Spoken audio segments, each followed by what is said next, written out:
প্ৰথমে সকলোকে নমস্কাৰ জনাইছোঁ আপোনালোকক সকলোকে নমস্কাৰ জনাইছোঁ যিহেতু আমাৰ ঠেঙাল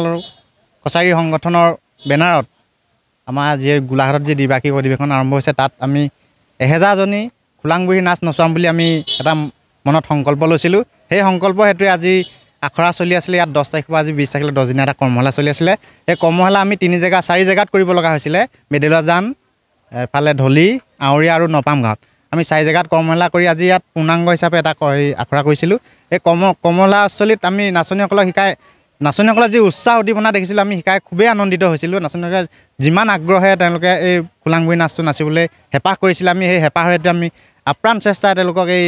খোলাংবুঢ়ী নাচটো শিকাবলৈ চেষ্টা কৰিছিলোঁ আৰু শিকায়ো বহুত ধুনীয়া লাগিছে আৰু নাচনীসকলেও খুব সুন্দৰকৈ এই নাচটো তাৰমানে ল'বলৈ প্ৰয়াস কৰিছে আৰু সকলোকে মই যি আমাৰ ঠেঙাল কছাৰীসকলৰ এই অধিৱেশন পাতিছে লগতে আমাৰ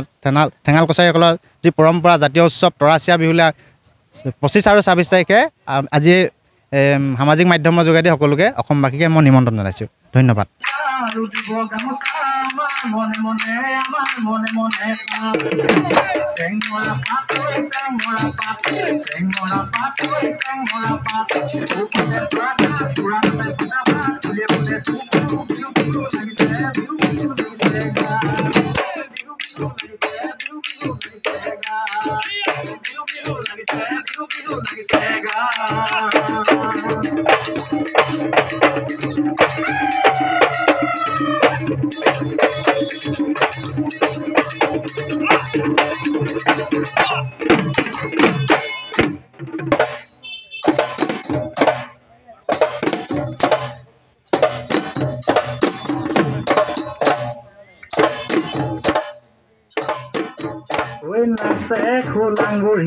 নাচে খোলাংবুঢ়ী নাচে কলিমতী